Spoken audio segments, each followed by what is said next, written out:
Welcome to Let's Talk Sophie Squad. This podcast is a place for open conversations about mental health, resilience, and personal growth. Through stories and discussions with athletes, experts, advocates, and everyday people, we'll talk honestly about the challenges people face and the ways they continue moving forward. Our goal is to share encouragement, practical insights, and real experiences that help remind people that they're not alone. So there's no judgment, there's no stigma, just honest conversations in a community that supports each other. Thanks for being here. Let's talk. So now that you've gotten a little glimpse into who we are and why we're having this conversation, it's time to introduce our guest for today. I'm excited to welcome Kayla Swartout to the show. Kayla's a D1 hockey goalie. She's an amazing sister. She's a daughter, and she's passionate about mental health. We're excited to have you on with us today, Kayla. Thanks for being here. Yeah, thanks for having me. That's great. So for our listeners that may not know you yet, do you mind just telling us a little bit about who you are, where you grew up, where you came from, and how you're connected to Sophie Squad? Yeah, so I grew up my whole life in Shakopee, played Shakopee youth hockey when I was like way little, and then I was a machine kid, played over at Minnesota Maid for a few years, and then had some random hockey event, and we played up in Andover. So me and my good friend Addie, we drove 2 hours up to Andover every day. So that was a fun experience. And then we went to Holy Family for high school. So I played there for the last 4 years. Did you start out as a goalie? Like when we were younger, we like in mites passed the gear around, and I begged like every day. I was like, please, can I have the gear? Yeah. So I got it eventually, and then in U10s, I was like both player and goalie, and then switched like U12s to full goalie. Okay. What do you love about being a goalie specifically? It fits my personality. Okay. I don't like having the spotlight, but I kind of like having an impact on the game and the way that like my team relies on me, and like all the people are relying on me in a way. It's nice to kind of feel the pressure. Yeah.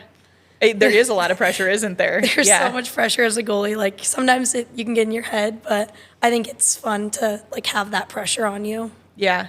And you grew up as a young kid playing goalie, right? So you over the last several years have, been used to kind of the pressure and kind of obviously gotten more comfortable with that. Is that right? Yeah, so I've like had to learn how to manage the pressure. Like when I was younger, it didn't affect me, and then these past few years, it started to kind of affect me in a more daunting way. Like I felt the pressure, and I didn't quite know how to handle it and separate the pressure to like performance. And now I've learned how to use the pressure for positive like play, and it's really helped me out as a goalie. Yeah. Do you want to talk a little bit about that? We're getting right into it. I love it. Do you want to, what really helped you kind of transition that mindset of feeling the pressure and using it in a good way? Yeah, I kind of like figured out where the pressure was coming from, and I figured out that I internalized a lot of my pressure, and like a lot of the voices I would hear of pressure were coming from myself. And so I just kind of shaped and turned how I like viewed the pressure and turned it into a positive sentence or positive image, to rather than like placing the pressure on me and like shutting down, kind of using that to like expand and like positively cheer myself on. Yeah. Like knowing that you can own the pressure, right? And like you're meant for this, and you're meant to be in that position, and that you're capable of taking on the pressure, right? Yeah. So do you feel like that self-talk was something that you kind of worked through? Yeah, definitely. Okay. I did lots of self-talk, and at first it was so difficult. I was like, why am I talking to myself? But then I like worked through it, and now it helps me like just feel more confident in myself, my play, and all the things. Beautiful. Yeah. Thanks for sharing that. I love that you just got right into it. This is perfect. So, okay. So you grew up in Shakopee, played for Andover. Yep. And then did you say Holy Family as well? Yep. Okay. For high school. And I think we've done a couple of events Sophie Squad's done a couple of events at Holy Family. Were you a part of any of those? Yeah, I was. So we did a few fundraisers through the school where we'd like have the bracelets, and then on a Friday we'd get out of uniform, and it's so cool to like see the community because we have a smaller student body, but almost our entire school would be in blue or purple colors. It's just cool to see everyone rallying together. Cool. Yep, that's awesome. We know Coach Randy pretty well. He's a big advocate for us, and always obviously supporting us as well. And little fun fact, you won the Jory Jones Award. Is that correct? Yes, I did. Okay. Tell us a little bit about that. How was that experience? It was a crazy experience. Like, I remember looking 4 years ago when Sedona she was my goalie partner as a freshman. And I remember seeing her up there and I was like, wow, like that's so cool. And it seemed so far away. And then I was getting like the invite to the banquet and I was like, whoa, this is really happening. It's like I'm going to the banquet, and I ended up winning, so it was a super cool experience. Great. That's fantastic. Congratulations on Thank that. That's you. huge.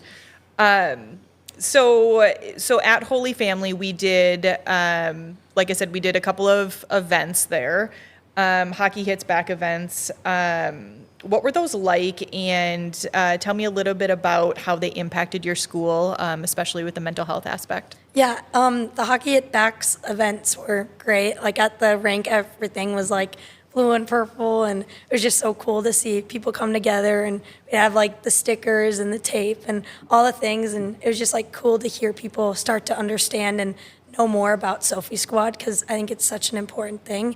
And then at school, from our like little bit of telling people what Sophie Squad is, we actually started a few clubs about mental health, so it's cool to see it start to spread throughout our school. That's amazing. Yeah. Okay. What kind of clubs? We started Slam the Stigma, which was like a teacher kind of started that, where he has like open space for anyone to go in and like get mental health, get support whenever they need it. And then another one was Bring Change to Mind, just kind of talking more about mental health and how you can support yourself when you might need it more. Beautiful. So those are resources at the school, outside of athletics, right? Like anybody can use them. Yeah. But they really started around that same time that Sophie Squad came in and brought awareness. Yeah, it was like this year they both started, but anyone comes in, and it's cool to see that like more people struggle than you might think, and that we're all there for each other and supporting one another. Yeah. I think that's been a really interesting thing as I've been a part of Sophie Squad as well. You don't realize how many people really do struggle with mental health, and it feels like it's a common thing, right? And it's part of being the human makeup, right? We have really good days, and we have days that we struggle, and situations that we struggle with, and so just having those resources is really important. And I love that your school was able to put something together after we did our event and really make a difference, right? And it's not about that, right? It's not about being like, oh, this is great because we did this event, but it's really about just making sure that like people are comfortable having these mental health conversations, and there's still a stigma around there. This is why we exist, right? But it's fun to see, and it's important to see that, people are more comfortable saying out loud, like, that they don't feel good, or that they need help, or something feels off, or, and that they're able to create a community around them. So I love that you guys did that. Yeah, it's so cool to just see everyone come together and support people when you might not realize that you might not realize you need support, but that it's there when you need it. Yeah, for sure. Yeah. And you might not realize it until you realize what the resources are, and you're like, oh, I could benefit from that. Yeah. Like maybe I will look into this a little bit, and it's only to help, right? And this is just part of being human, is that we all feel this from time to time. Yeah. So leaning on each other is important. Yeah, and I remember from one of the talks from like Slam the Stigma, so many people after were like, wow, like I didn't know that was so universal to feel that way, but it like was cool and very eye-opening to see how many people had such similar thoughts at times. Yeah, that's fantastic. Yeah. You guys are doing great work, so good. And I love that you're one of our ambassadors as well, so this is a really good connection, obviously.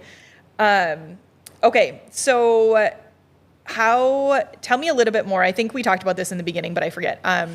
So you are one of our ambassadors. How were you connected to Sophie Squad in the beginning? How did you get connected? So I feel like being from Minnesota, playing hockey, you always see like the Sophie Squad stickers. And at first I had like no idea what they were. I was like always wondered what the teal sticker was. Yeah. But then I learned what it was and kind of figured out what Sophie Squad was, followed them on Instagram, like kind of started to follow what happened.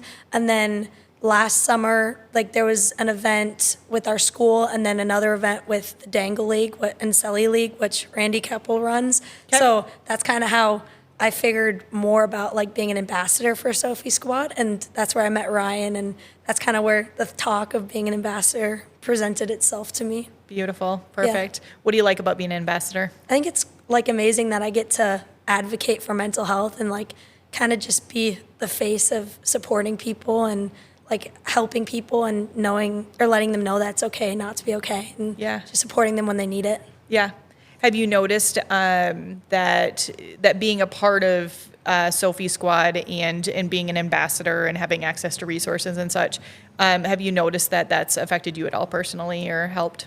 Yeah, I think it's helped, like, just knowing that there's so many more people out there and, like, there's support everywhere. And also that it's okay to reach out and, like, as difficult as it is, it's okay. And that it really means you're strong to reach out, and that's so cool. Exactly. And I think that's the highlight, right? Right there is that, like, it is a sign of strength to reach out. And I know it's not easy to do. Yeah. And it takes a lot of energy and at the end of the day, when you feel heavy about something, if you're able to reach out and just say, hey, I'm not feeling great, there are resources there. And we talk about it a lot, and people see that, you know, and people hear, it sounds cliche, but like, hey, reach out, there's resources, there's help. Yeah. But there truly is, right? And there's people, especially in our community, that just want to connect and be able to, you know, have good connections and form a community around those that need it and those that care as well. So I love that you're an ambassador. I keep saying it. You're going to hear me say it 100 times more. You've got great character. You seem really honest and authentic. And obviously a great sister, a great friend, all of those things. And so being able to connect with our listeners as well, that really goes a long way. Yeah. So thanks for being here and thanks for doing that for sure. Thank you. So, okay. So you're playing D1 hockey next year, or you leave in like a week, right? Yeah, and you're headed to Wisconsin? Yep. Okay, so just graduated from high school. You're in this transition, ready to take that next step. Tell me a little bit about how are you feeling about all of this? I'm excited. It's starting to like feel real now. Okay. Like, I've been so excited all this time, and now it's like happening. I'm like, oh my gosh, like it's actually happening. Yep. The Are you change packed is coming. And like? No. Okay. All right. I don't know what to pack. Like. Yeah. Like, okay. You'll figure it out. Yeah, I'll get there eventually. Yep. Just pack your hockey stuff. Exactly. That's what you need, right? Hockey stuff, a few outfits. Yep. Ready to go. Yep. You're good. That's great. How do you think that obviously the change from high school to college is definitely a change. Yeah. There are some pressures that come with it, right? Just being a goalie, playing D1 hockey. There's also a lot of really beautiful opportunities ahead. How do you think that you're going to handle that transition, and especially when it comes to feeling like the pressures are ahead? Yeah, I think at first there'll be a change for sure. Like I've heard from lots of goalies, especially the first few weeks are a little daunting, like hockey-wise. But I think it'll be a great transition and like a great change for me, just meeting new people, like a social aspect, getting new friends. And like I feel like in college you can have so many more connections and meet so many more people. So I think it'll be a really good change for me soon. Yeah, absolutely. There's so much opportunity and, finding your people and building relationships and everybody that's going off to Wisconsin and is, most of them probably are not from around there, right? Yeah. And so everybody's kind of in the same position where it's like, we've got to form relationships and, and you kind of have to create that community around you. So that'll be great. And have you met all of your hockey teammates? And we've met like some, like I've like met in passing or like on my visit, and then I played with a few of the freshmen, so we know each other. But it's very cool to like see. I think it'll be cool this summer to kind of see like our support for one another develop, and like we're away from home, we don't have our families anymore, so this is our new family. It's beautiful. Perfect. And in such a good program there too. So you'll be in a really good spot. That's great. Yep. So being a student athlete, obviously we talk a lot about, comes with a lot of pressures, goalies as well, coming with a lot of responsibility. How have you balanced hockey, friendships, being a daughter and sibling and, and getting good grades and doing all of that? How have you balanced all of that with also the pressure of being a hockey player? Yeah, I think like it kind of took me a little bit of a learning curve, and like these past few years I've more figured out that like I need to separate each of my things and like join them, but also keep like my identity separate. Like like you are more than your sport, and you are more than your grades, and more than like just who you maybe identify yourselves as. So I think it's really cool like to kind of see internal how I've changed those thoughts, and like at first I'd put all the pressure on me, but how I've kind of like shifted it into growth more than pressure. So at first you did put a lot of pressure on yourself, you're saying? Like I was like, thought I had to be perfect, perfectionist. So I was like, I need to be perfect, need to be the best. And so now I've kind of learned that that's not the case. And then you probably realize like failure is something that just happens in life, right? So you're going to probably get a good or a bad grade at some point, or, you're going to let a goal in or whatever it may be. But life does keep moving forward, and good things happen after that.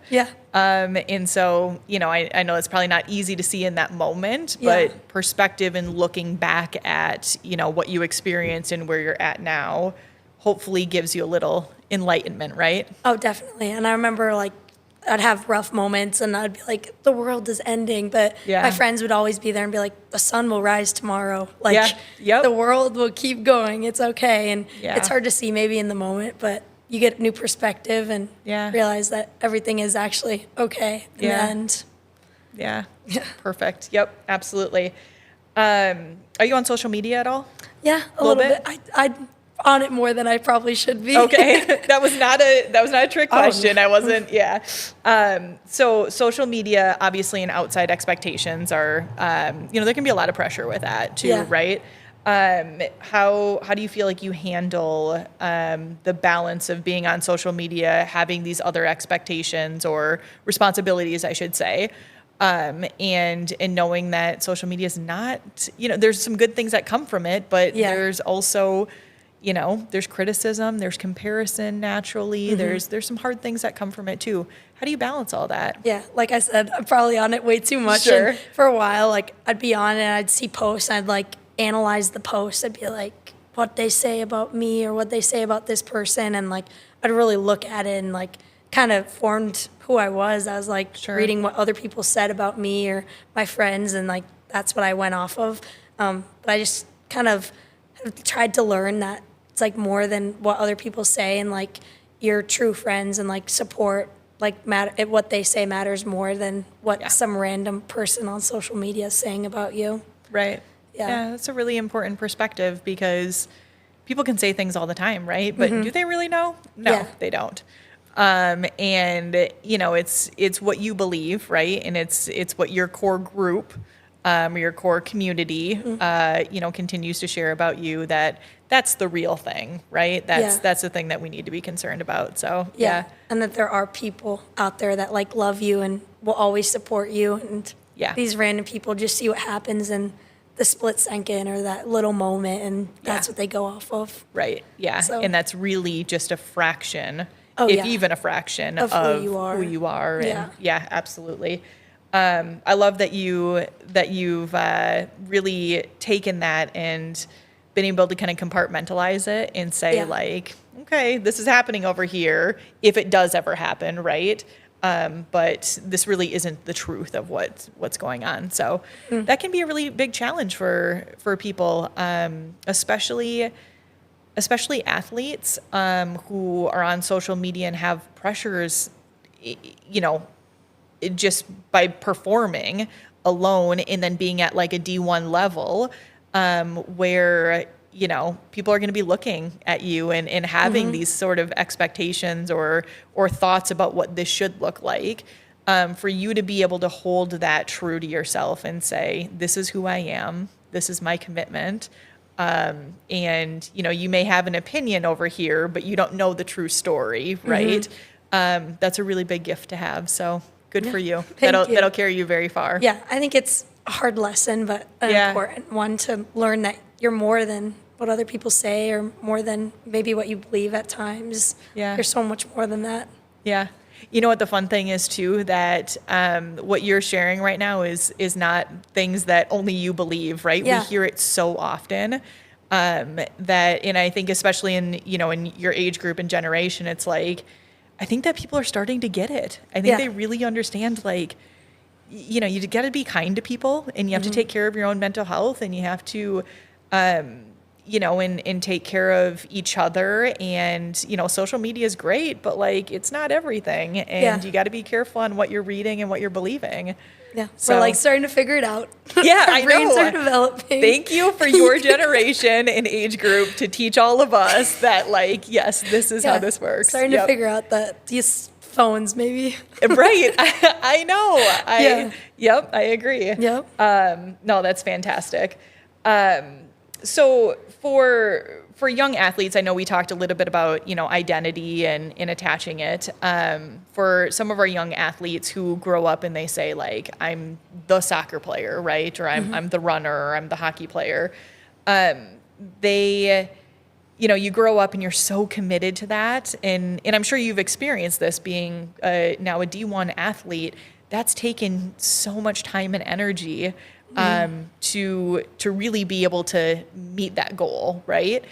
What happens now when you're here and you're like, okay, I'm the hockey player, I'm the goalie, and, you know, I'm D1 goalie, and I've, you know, achieved this goal, but I, you know, there's more to it, right? Like if we're attaching that to our identity and that's our sole identity, what do we, you know, there's more to that. How do you feel about that? Yeah, like I've actually struggled like with everything you're saying. People are like, what do you do for fun? I'm like, hockey. Or like, who are you? And I'm like, hockey. Like that's all I know of is like me and hockey. And like, it's kind of, now I'm learning that I'm more than that. And like, I'm a sister and a friend and a daughter and like all these things. And like, I'm more than just a hockey player or a goalie. Like I'm just more than that. Yeah. Yeah, absolutely. Yeah. How have you gotten there, if you don't mind me asking? It's lots of thought. Like, I remember just having all these like thoughts and pressured thoughts of like only thinking I am my success or like I am what I accomplish, but just kind of reshaping that, like, even if it might not work out how I necessarily want it to, like, I'm still me. Like, I'm still Kayla at the end of the day, and people are still there loving me no matter what happens. Yeah. Yeah. Reshaping. You said that. That's huge, right? Yeah. So being able to stop and reflect on, like, here's what I'm feeling and here's what I'm saying right now. But in the end, like, you know, eventually there comes a time when other opportunities present themselves outside of hockey or outside of, if it's a runner or a soccer player, whoever it is, right? And there comes a time when you have other opportunities that you get to, or another path that you get to take. And I think that's a lot of times where athletes get stuck because they've thought for so long, well, this is who I am, right? Now what? Now that hockey's done, or now that, you know, soccer is done. And feels odd having this conversation because your hockey, you know, your next stage is just starting, right? But I think it's really important to always kind of keep in the back of your mind, and you're doing a great job of, like, you know, you're a solid athlete and you have so much good, you know, happening ahead of you. And in reality, you also are all of these other things as well. And so continuing to foster that and making sure that, like, you're building up your identity in other ways beyond hockey is going to serve you well beyond your hockey career, right? Which feels like it's just getting started for you, right? With all of the great things ahead. So, That's a tough thing, isn't it? Yeah, it's definitely tough to like separate and know that like at some day, as sad as it is, it does end, and like you have to like figure out that you're more than your sport, and that you have other things than, even when people ask, you're more than just the athlete. Right. Yeah.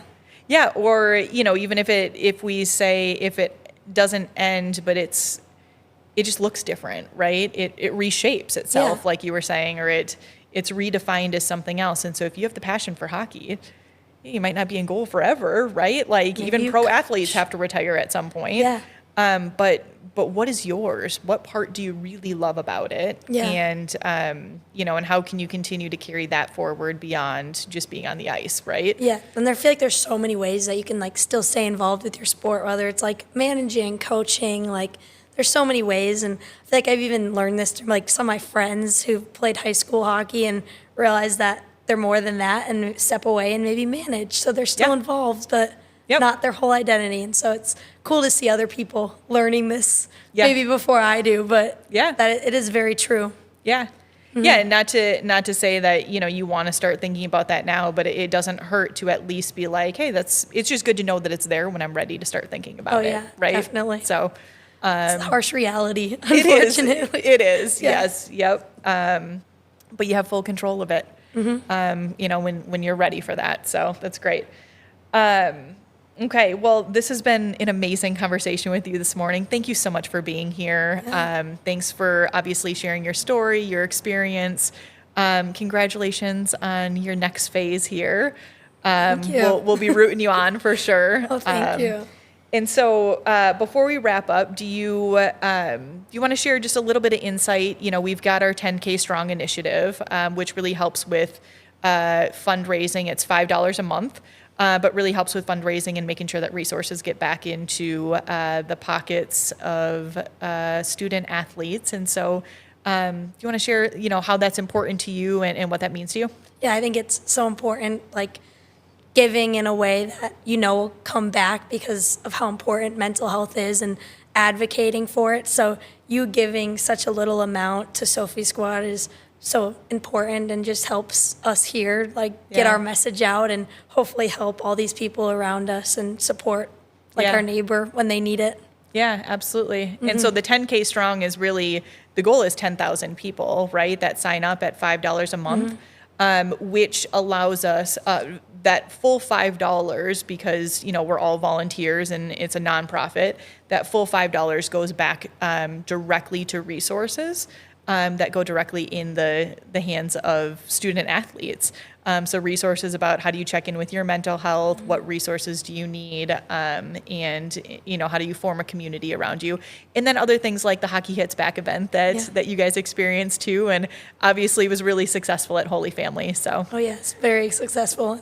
And this 10K Strong too can help our ambassador meetings. We've talked about having little sheets quick how to help people or support your neighbor and support your teammates, and that would help us make those and support people in our community even more. Yeah, absolutely. And just getting those resources out there, and it all costs money, right? And we try to stay very frugal as a nonprofit, but we need that support to be able to continue to print these resources, because there's a lot of people that need and deserve our support as well. So thanks so much for your commitment. Thanks for being here. It was really great to meet you. Yeah, you too. Thank you. Thanks.